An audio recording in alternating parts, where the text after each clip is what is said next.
So the interesting thing about Unit 3 when we look at land-based empires circa 1450 to 1750 is there's only four lesson topics that go along with this unit, but it's a fairly significant portion of the exam, which means that there's realistically probably more depth involved in understanding these. Now, as such, because it's short in terms of topics, there's actually only two themes that are addressed within this entire unit. So, again, a little more focus. With this particular review, we can get into more of the historical developments because when we look at the whole thing, if we disregard the last topic, which is the reasoning process of comparison, there's only 9 historical developments. So again, a little bit more of a deep dive here. So theme number 1, governance. When we look at the first historical development, we're looking at imperial expansion. And we rely on gunpowder, cannons, armed trade to establish these large empires in both hemispheres.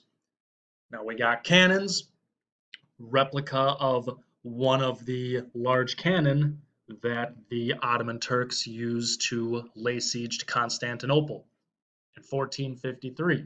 So again, circa 1450 is when the time frame starts. I don't really think it's that much of an accident. So cannons, gunpowder, that kind of helps set it off. Now with the second historical development, it's simply a list of the large land-based empires. And what we see here are 3 of them. You can see the phrase Islamic gunpowder empires. So we have the Ottoman Empire, Safavid Empire, and then Mughal Empire. Referred to as Mughal because the first leader claims to be a direct descendant of Chinggis Khan. So Mongol morphs into Mughal.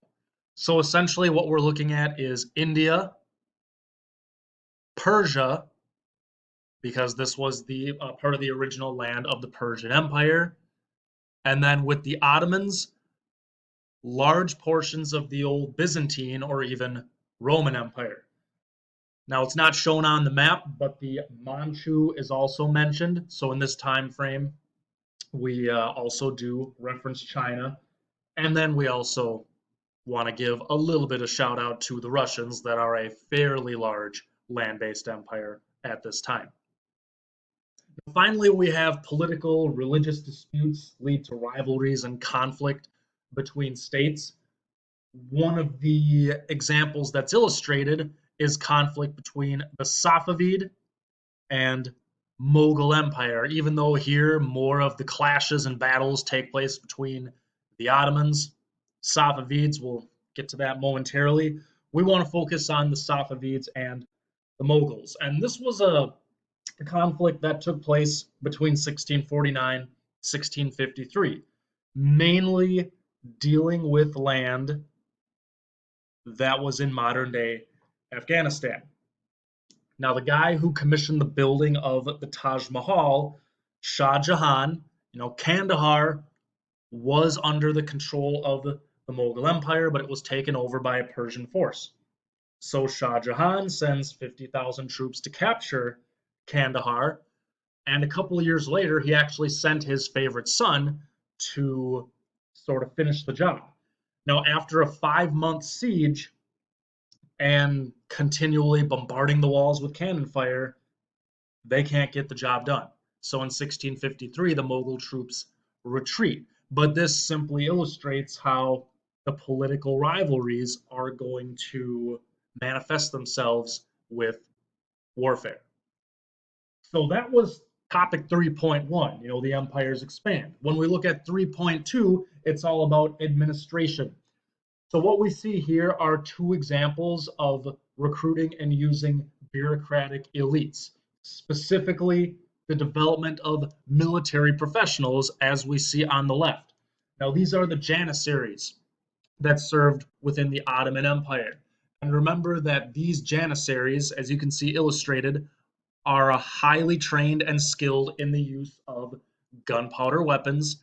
And generally speaking, these janissaries are taken from Christian communities that are within the Ottoman Empire. They're taken, they're given this position, trained, and they form the core of kind of the shock troops of the Ottomans.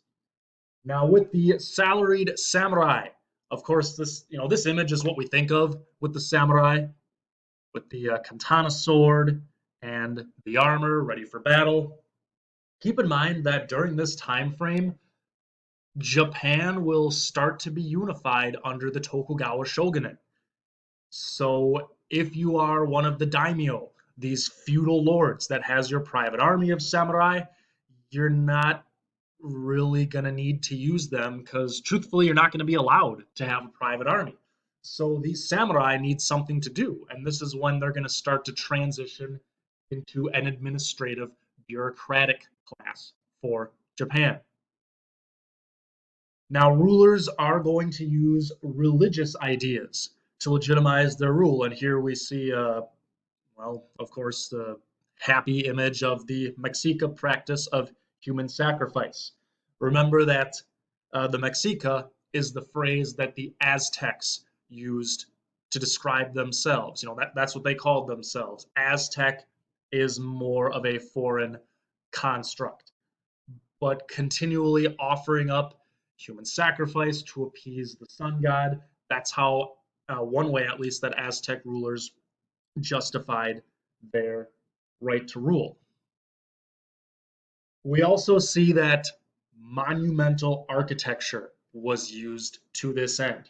Here we see the mighty palace at Versailles in France, and this goes along with the European notion of divine right.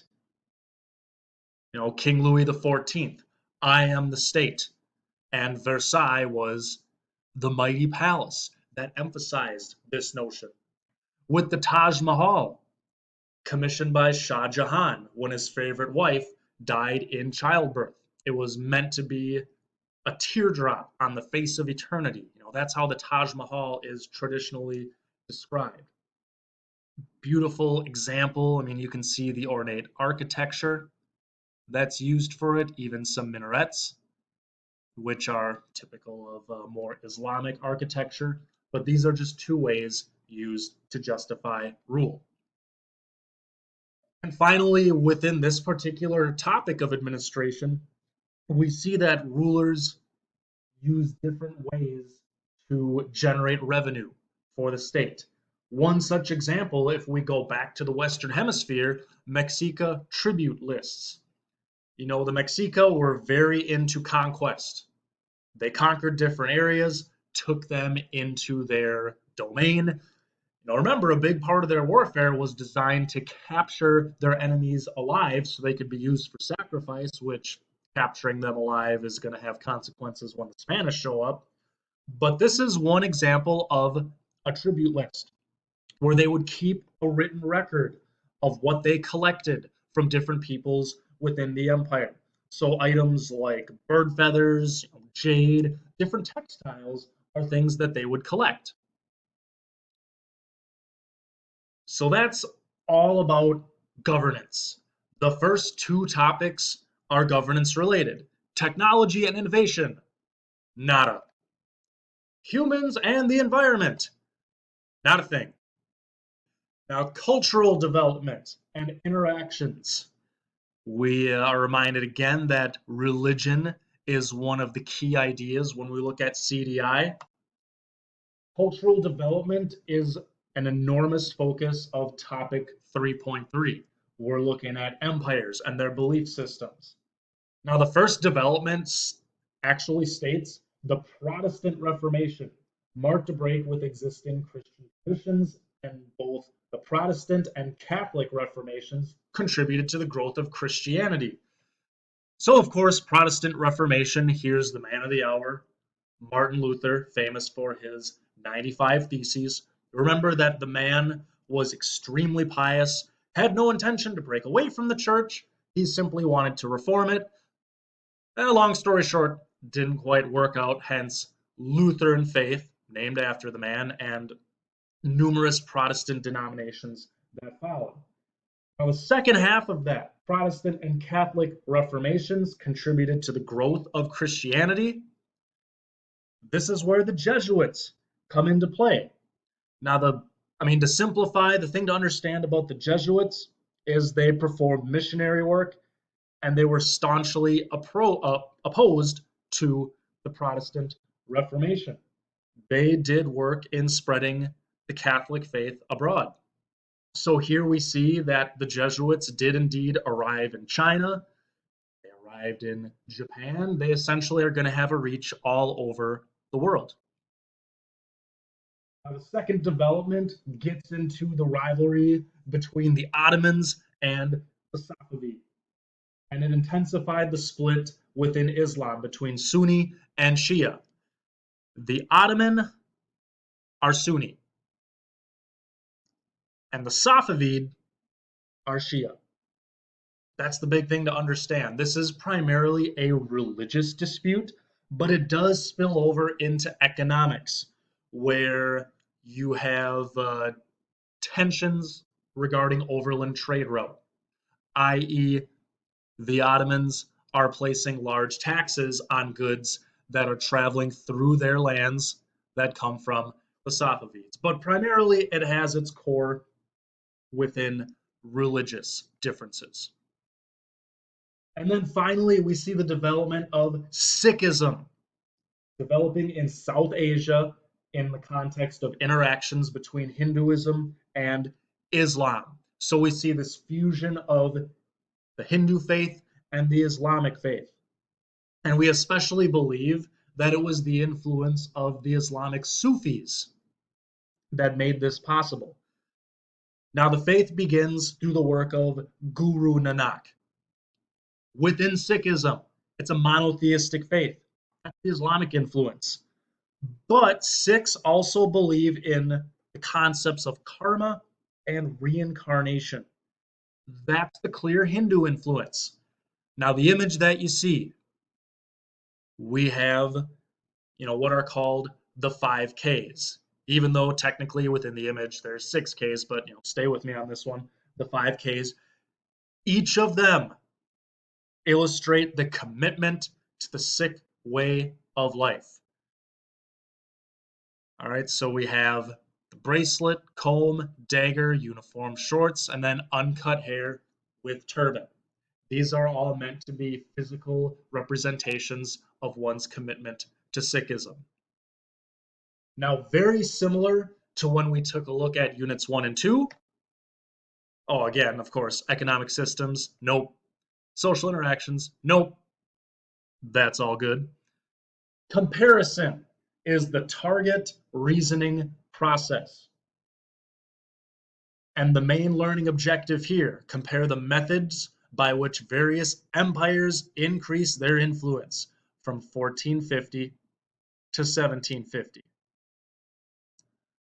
So here again, this would be a sample prompt for you. Take a moment, look it over, determine how you would respond to this. So again, Unit 3, much shorter in terms of topics, but still plenty to dive into.